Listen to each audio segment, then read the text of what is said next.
Mesdames, Messieurs, bonsoir. Le mouvement de libération du Congo a célébré ses 22 ans d'existence à travers le territoire national.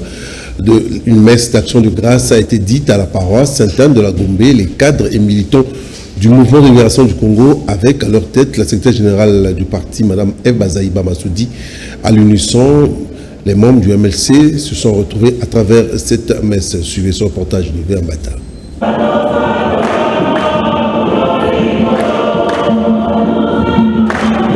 Nous célébrons la naissance des hommes qui ont décidé de faire le bien. C'est par ces mots que le prêtre du jour a commencé sa messe, faisant allusion aux 22 ans du mouvement de libération du Congo qui a été commémoré à travers des messes d'action de grâce sur toute l'étendue de la République démocratique du Congo. Ici, à la paroisse Sainte-Anne de Gombe, les hauts cadres du parti, le MLC, les présidents des 10 fédérations que compte le mouvement de libération du Congo, à travers la ville, ont répondu présent à cette messe d'action de grâce, ainsi que plusieurs militants. L'évangile du jour était lu dans le livre de Luc, chapitre 24, versets 44 à 49, qui dit ceci. « C'est là ce que je vous disais lorsque j'étais encore avec vous, qu'il fallait que s'accomplisse tout ce qui est écrit de moi dans la loi de Moïse, dans les prophètes et dans les psaumes. » Et pour conclure, au verset 49, Saint Luc dit « Et voici, j'enverrai sur vous ce que mon Père a promis, mais vous restez dans la ville jusqu'à ce de la puissance d'en haut. » Fin de citation. Avant de conclure, l'officiant du jour a encore dit « Le mouvement de libération du Congo est une école où on apprend à vivre en bon citoyen. 22 ans, le MLC a grandi. Vous devez rayonner, mais aussi prêcher par l'exemple. » Après la bénédiction finale, avant de quitter la salle, il y a eu ça.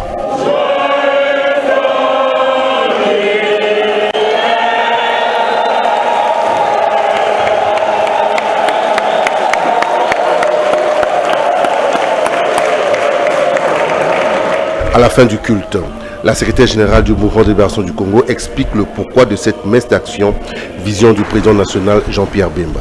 Ça me fait un sens de responsabilité. C'est la responsabilité qui s'accroît parce que le MLC n'est plus MLC seul. Nous avons des alliés, nous avons le Front pour le respect de la Constitution, nous avons l'Alliance pour l'alternance APA et puis nous sommes en train d'évoluer ensemble au sein du Lamouka. Nous donnons notre contribution. Je pense que c'est le sens de la responsabilité et beaucoup veulent imiter les partis. Ce que j'apprécie et je rends grâce à Dieu. Nous avons toujours dit dans le MLC, avec Dieu nous vaincrons. Le MLC, c'est un parti aujourd'hui qui a son identité propre, nonobstant, n'en déplaise à ceux qui ont voulu un peu nous déstabiliser dans le sens des dédoublements. Ça, c'est prendre la substance et l'âme du MLC, mais nous sommes restés le même. À la fin de la messe, les personnalités du mouvement de libération du Congo ont exprimé leur joie et leur gratitude à Dieu en insistant sur l'espoir que les Congolais fondent sur le mouvement de libération du Congo. Les enjeux présents et à venir restent le leitmotiv du combat du mouvement de libération du Congo, diriger la République démocratique du Congo et l'ambition qui anime encore et toujours le MLC. Propos recueillis par Véambata. Cela veut simplement dire que nous reflétons l'image de la population et nous sommes là pour que la population se retrouve à travers nous. C'est un message, c'est une exhortation pour nous pousser à toujours savoir que nous devons travailler pour la population. Voilà pourquoi l'officiant a donné ce message. Nous demandons à tous les Kinois de savoir que nous avons atteint aujourd'hui 22 ans. C'est beaucoup, mais c'est peu parce que le combat continue. Les combats continuent jusqu'au jour où au trône sera installé Jean-Pierre Bemba Gombe. De la part d'un homme de Dieu, c'est la reconnaissance du combat du MLC, c'est la reconnaissance de l'ancrage du MLC, c'est la reconnaissance de la vision du MLC comme un parti de libération de masse. Et c'est cette vision-là, cette réalité qu'il faut transformer. A dit, pour que nous puissions demain transformer réellement la vie des Congolais en accédant au pouvoir. Vous savez, en 2003, lorsque nous avons été au pouvoir, nous avons pu contribuer à la restauration de cet État. Et depuis lors, vous avez vu les multiples régressions et il faut se fixer l'objectif de 2023 pour reprendre le pouvoir et constituer une majorité gouvernante pour finalement changer la vie des Congolais. L'officiant du jour a tout à fait raison parce qu'au MLC, lorsqu'on dit avec Dieu nous vaincrons, ce n'est pas un slogan. Ce n'est pas juste un vrai discours, c'est une profession de foi. C'est-à-dire qu'au MLC, on croit que sans Dieu, on ne peut rien faire. Et si vous suivez le parcours de ce parti, mouvement combattant hier, parti aujourd'hui, c'est de miracle.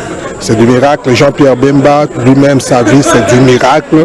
Tout ce qu'il a vécu, personne ne pouvait penser qu'il puisse revenir sur la scène politique aujourd'hui. Nous continuons à croire que ça cache quelque chose. Vous avez vu dernièrement, lorsqu'il est sorti, il y a eu des signes de temps. La pluie, en pleine saison sèche, il a plu. À 10 jours de la rentrée scolaire 2020-2021, pas d'engouement dans le marché. Les vendeurs des objets classiques n'ont pratiquement pas d'espoir au vu de la réalité économique qui sévit actuellement en République démocratique du Congo. Ils l'ont dit dans ce reportage de Prince Siamboui. Suivez. Comme les années antérieures, à quelques jours de la rentrée de classe, le vendeur et vendeuse de fournitures scolaires s'y plaignent toujours de ne pas pouvoir écouler leurs produits. Nous avons du mal à écouler nos produits. Pourtant, la rentrée scolaire est prévue pour le 12 octobre prochain, dit cette femme.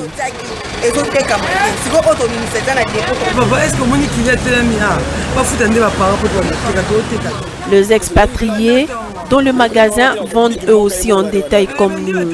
Comment allons-nous revendre? Et l'autre paire de manches, les parents ne sont pas encore payés. C'est bien triste.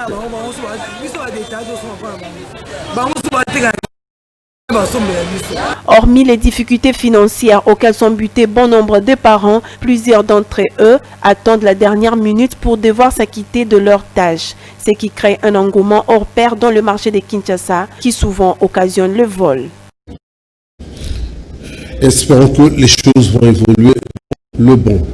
L'ancien vice-président, ministre des Transports, José Makila, ne va pas s'en sortir dans le dossier du détournement à la société Transco. C'est les propos du président de l'Observatoire de la dépense publique, il a dit au micro de Alain Oka. Suivi. Donc, il est pour une entreprise qui s'appelle Transco, qui est notre entreprise de transport en commun de Kinshasa. Nous voyons ce dossier Transco. Et dans ce dossier Transco, que nous avons déposé hier au parquet général à Matete, dans ce dossier, il y a 130 pièces à conviction. Et dans les 130 pièces, il y a des documents qui concernent les messieurs dont vous parlez. Il y a des pièces de courrier qu'il a rédigées, lui ou ses collaborateurs, en direction de Transco, soit pour autoriser des emprunts, soit pour prendre de l'argent pour payer ces missions à l'intérieur. Et donc, il est dans l'ensemble, si tu veux, de tous ceux qui, depuis la procédure de passation du marché bâclé, à l'époque, du ministre Matata et du ministre qui était à l'époque là, jusqu'à la gestion, donc jusqu'aujourd'hui, qui est une gestion calamiteuse, où la gabegie financière s'est installée au sein de la société.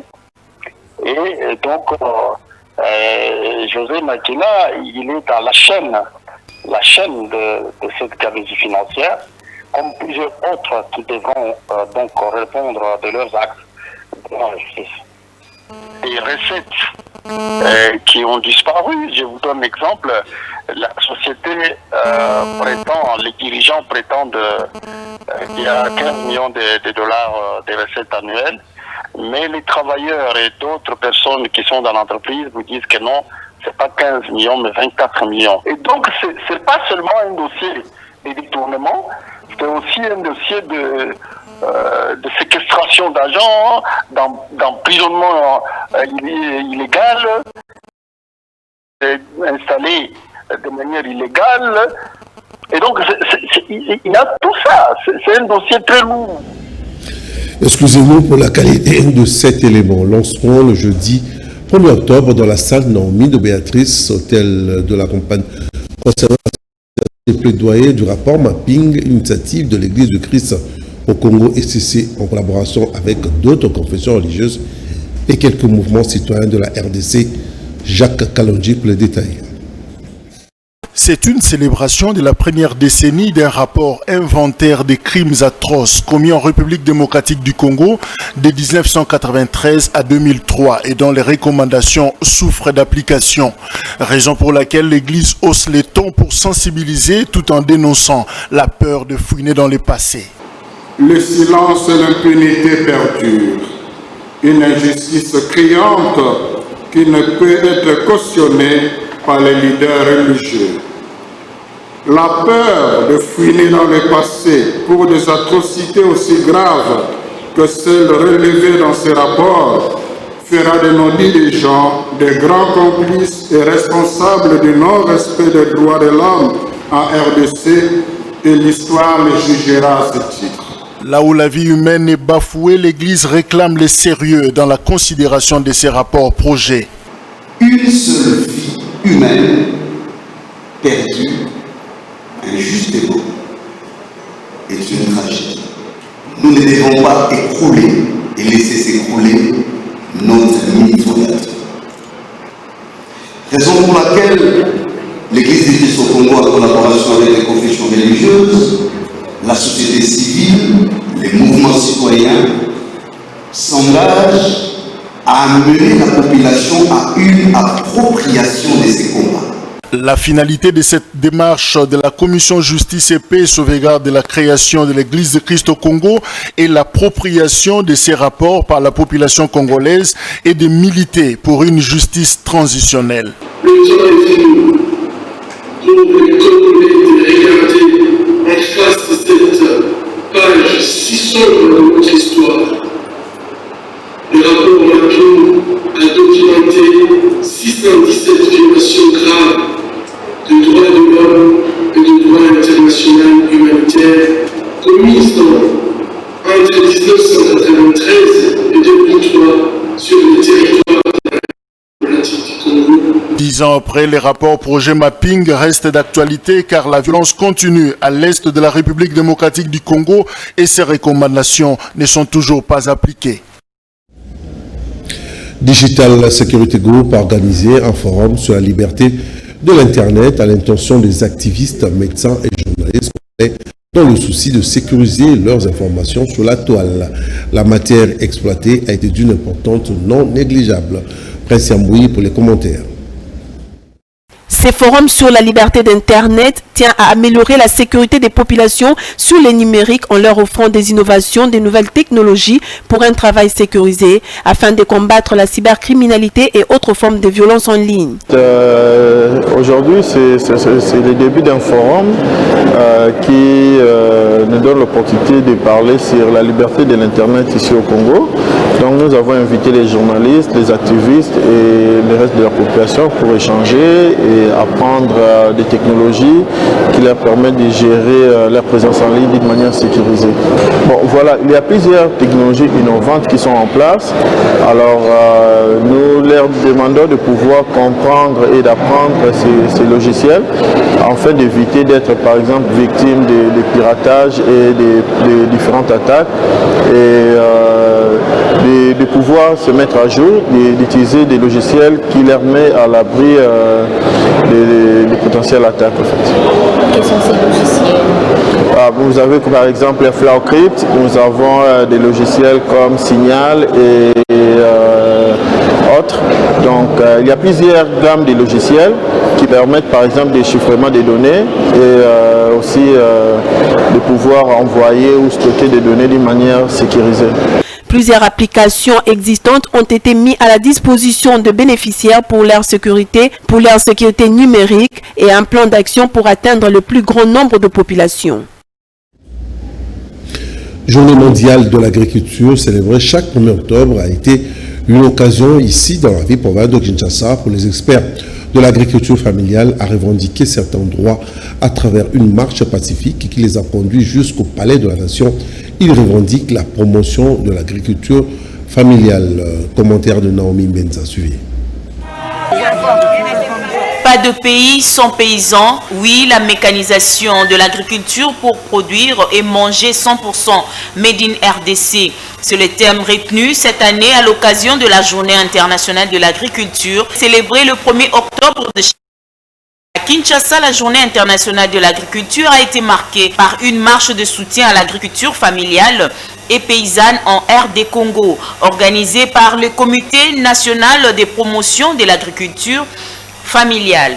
La marche est partie de la gare centrale sur le boulevard aux environs de 8 heures en passant par l'avenue Batatila et afin au Palais de la Nation où un mémorandum a été déposé à la présidence de la République. C'est là en vue de perfectionner et investir sur l'agriculture en tant que levier de base de développement en RDC et sous d'autres cieux. En même temps, dans ces mémorandums, les marcheurs réclament l'amélioration des conditions socio-professionnelles de ceux qui travaillent dans les secteurs agricoles en RD Congo. Réhabilitation de l'avenue Libération, ex-24 novembre, depuis l'avenue Landou jusqu'au marché de Selembao. L'avenue Libération n'a pas été éclairée publiquement. Sur le reportage de Prince Yambouyi, sur les images de Choming Katsiama.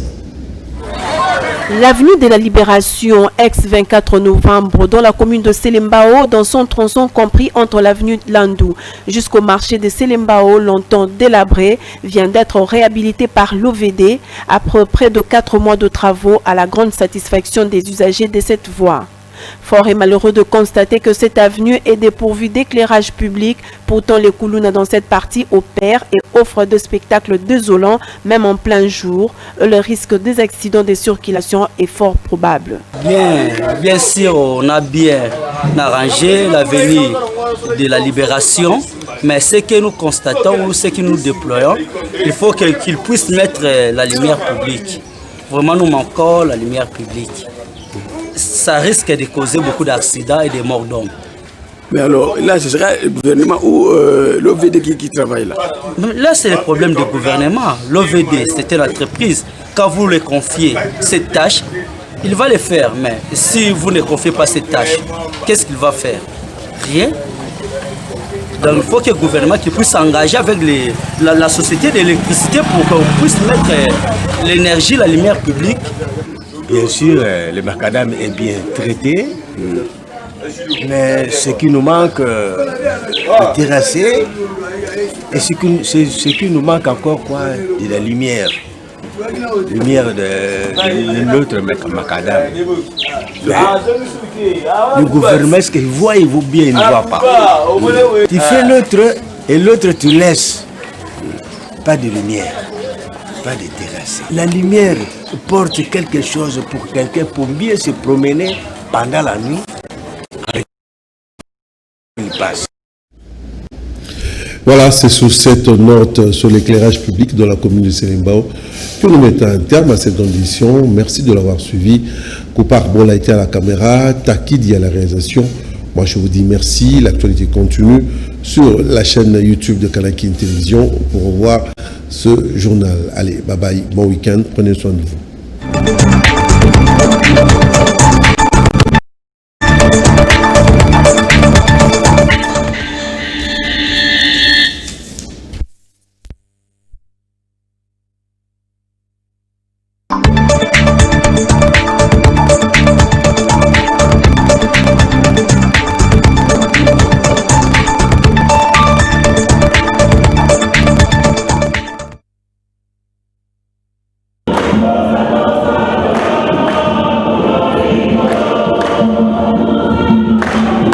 Nous célébrons la naissance des hommes qui ont décidé de faire